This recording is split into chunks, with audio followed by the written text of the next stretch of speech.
Ngo ni ikintu witeze kuri uyu munsi wanyu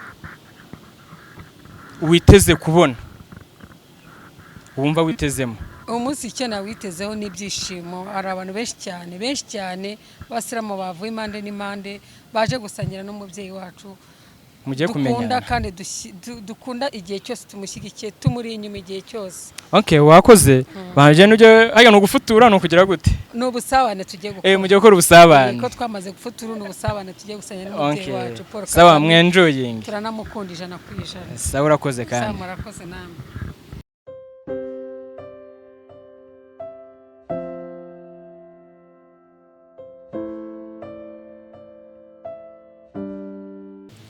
Nkuko mubibona uyu munsi twageze kuri Bika Arena ku munsi w'Abisilamu twaje kureba uburyo basangira na perezida w'igihugu. Hano ni kuri X TV show, niba utarakora subscribe kugira ukomeze kubana natwe tukomeze kuguhereza inkuru nyinshi ahantu hose tuba twagezeyo. Turareba imodoka ya idini rya Islamu iri ahangaha yaturutse Nyagatare. Uko bwose bwa ruburere mu Rwanda hose uko ari uburere 30 bose babashije kugera hano. Hano twaba nyine nkuko nabibabwiye twaba turi muri Bika Arena. Reka tubaze umuntu umwe waturutse hamwe mu turere tugize u Rwanda. Okay, uraho mugabo? Assalamu alaykum. Wa alaykum assalam wa rahmatullahi wa barakatuh.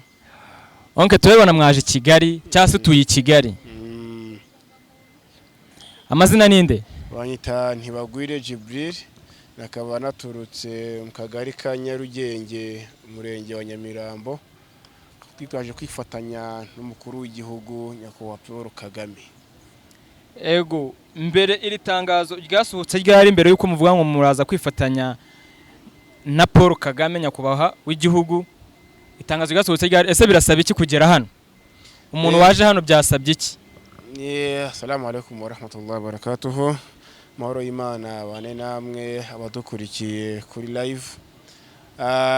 Badutangariza yuko nyakubahwa Paul Kagame chairman ko tuzaza gusangira nawe umunsi wa Idil Fitr.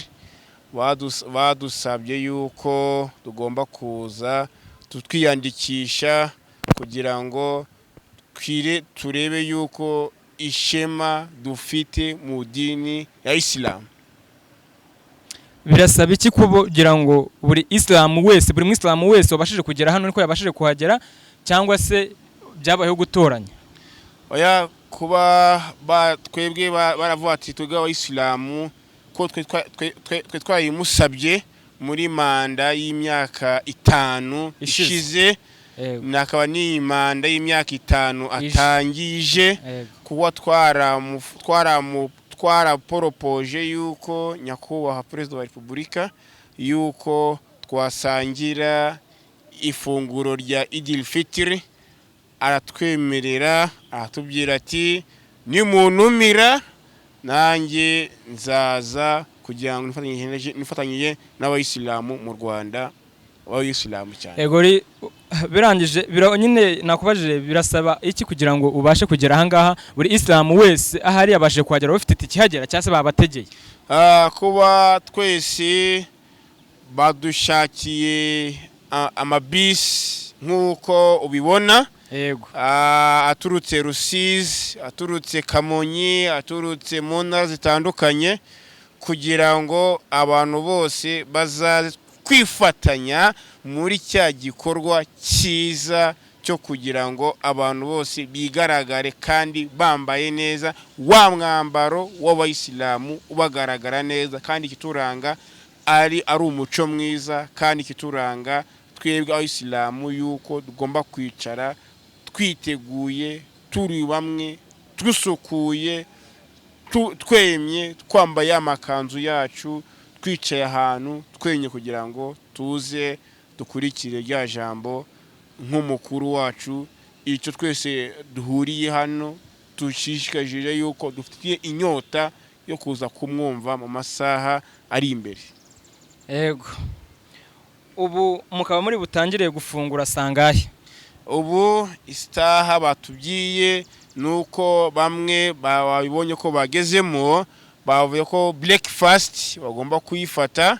Ubu yafashwe. Bose yafashwe imajiye gufatwa yo breakfast abantu bose bagaruye akabaraga kandi bishimye muri wa munezero mwiza kandi bemye kandi bishimye bashishikarije nyakubahwa ko Paul Kagame baza kuba mu kanya baza kwifatanya muri cya gikorwa cya Zakatul Fitr.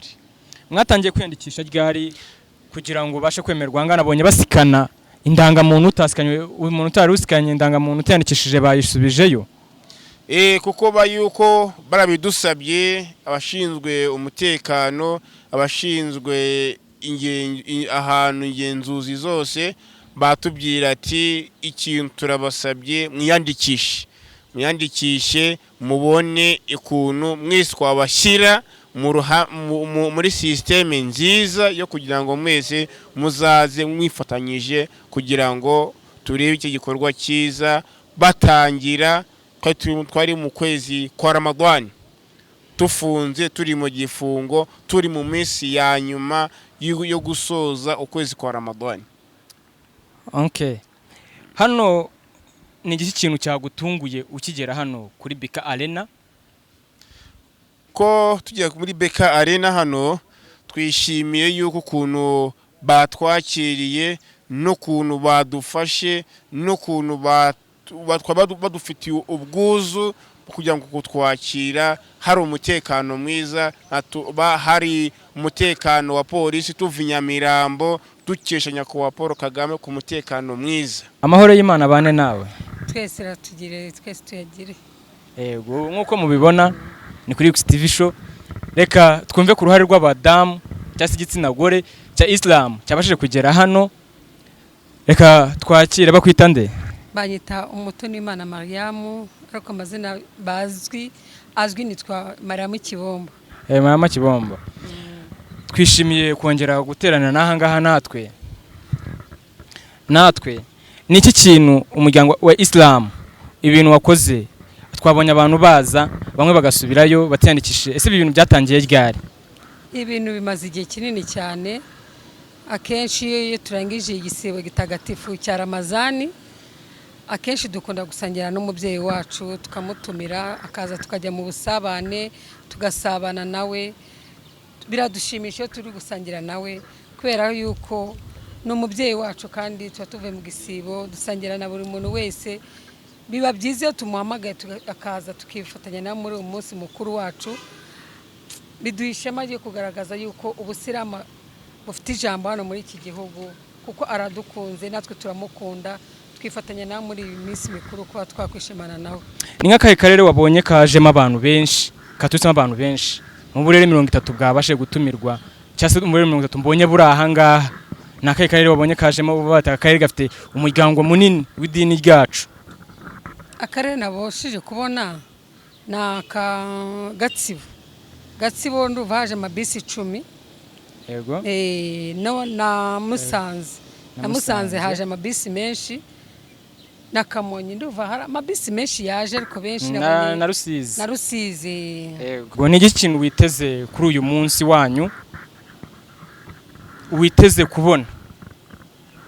Wumva witezemo? Umunsi icyo nawitezeho n'ibyishimo. Hari abantu benshi cyane basiramu bavuye impande n'impande baje gusangira n'umubyeyi wacu. Mugiye kumenyana. Dukunda kandi dukunda igihe cyose tumushyigikiye tumuri inyuma igihe cyose. Okay, wakoze.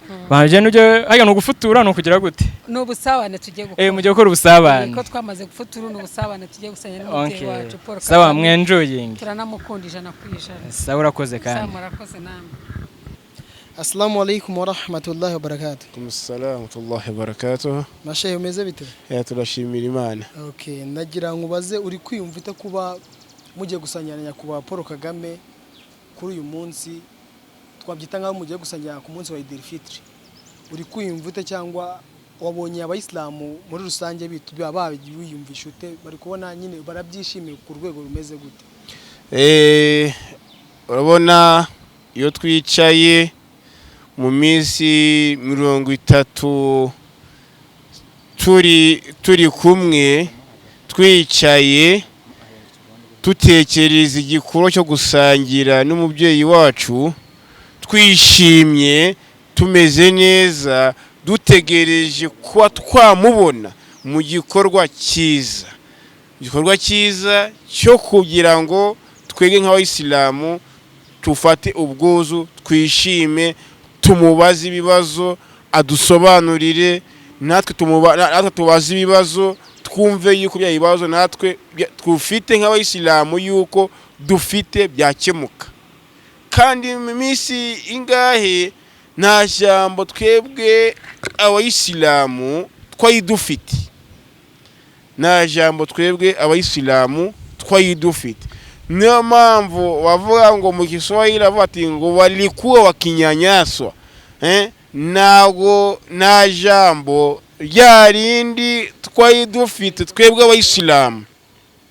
Ariko kugeza ubu abayisilamu dufite ijambo ryiza, twicaye na nyakubahwa Paul Kagame mu mutekano mwiza, mu mutekano mwiza tumukesha nk'umuyobozi wacu. Natwe abayisilamu nitwasaraga irayidi, ariko kakanya dusara irayidi, ariko aka kanya tukaba tuyimukesha Paul Kagame kuba yatugejeje ku gikorwa cyiza, aduhagarikira jenoside yakorewe abatutsi mu 1999. N'ibyo tugomba kubimushimira nyakubahwa Paul Kagame. Twicaye nta jambo twebwe abayisilamu dufite na rimwe, turi mu icuraburindi.